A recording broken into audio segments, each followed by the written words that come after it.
You know, I've been criticized for saying he inspires me, and the hell with my critics.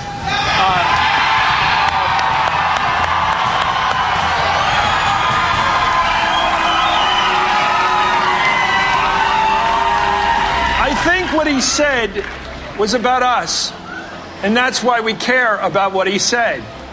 It was not about an ego, it was about a country. And when he said it at the end, he really challenged, I think, the country to make a decision. He said, our strength is not in our money or our military or even our culture. He said, it's the American spirit, the American promise that pushes us forward even when the path is uncertain, that binds us together in spite of our differences, that makes us fix our eye not on what is seen, but in what is unseen.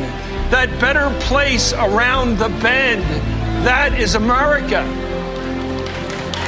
And I think that's a challenge, and it's an open challenge to the hearts and minds of the country. What they do with that challenge, they can choose him or the other guy. It's an open choice. It's a free election. But what he was saying is, choosing the unknown is what we did when we picked Roosevelt. It's what happened when the country chose Reagan. It's what they chose when they chose Clinton. Oftentimes, you have to take the unknowable and move away from the unacceptable. And in this case, he's saying, place your bets on the 90%, not the 10%, where McCain disagrees with Bush. I thought it was an amazing, but I've written speeches all my life. Of course, nothing like this. And let me tell you what was great about it. What he did was, and it's in military practice, it's called attacking from a defensive position. It's how Henry won at Agincourt. It's how Alexander won. It's how Reagan kicked the butt of Jimmy Carter. And what you do is this. You take your opponent's best shot and you throw it back at him. Are we a nation of whiners? If this is an ownership society, you own your failure. Was my upbringing a celebrity's upbringing? If you're going to follow Bin Laden to the gates of hell, how about going to his cave and getting him? And how dare you say this election is a test of patriotism when we're all in this together? It was a great way of throwing back the other side's best shot and saying it's full of crap.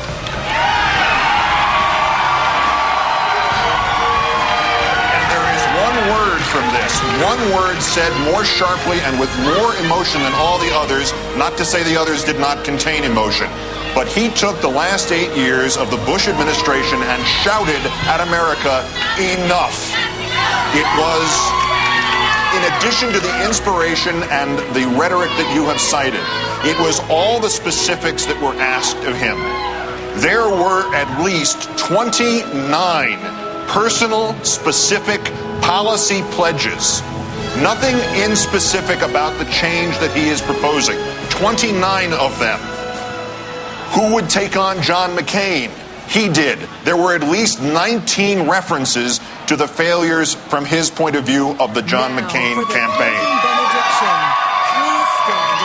There were 4 direct punches towards George Bush and 4 more of them to the Republican Party in general.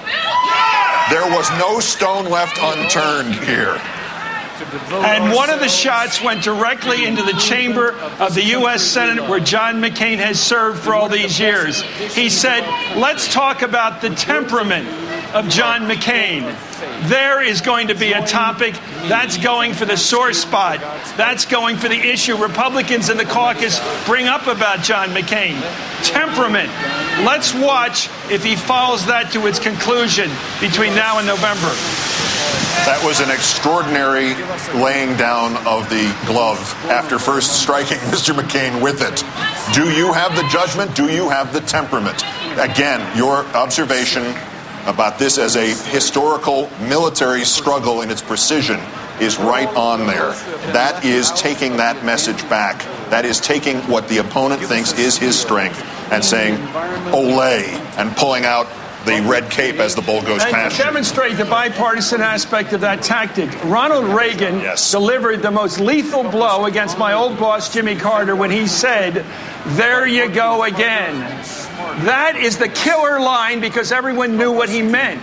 In this case, he took the litany of the entire Republican National Committee ensemble and took it point by point and said, I can throw that back in your face, and he did so. I have to tell you, I don't know who put this thing together. I assume in that hotel room, not far from his home, he put the final touches on this. But I'm sure John McCain shares pretty much our assessment of this speech tonight as he sat and watched this.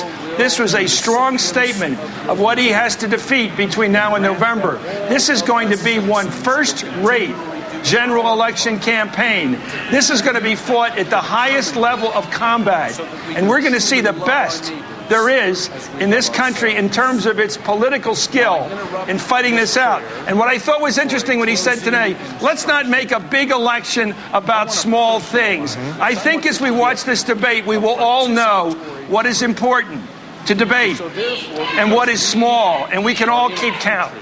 Now, I don't believe that Senator McCain doesn't care what's going on in the lives of Americans. I just think he doesn't know. And a paragraph later, it's not because John McCain doesn't care, it's because John McCain doesn't get it. And that is his challenge to me, by the way, next week.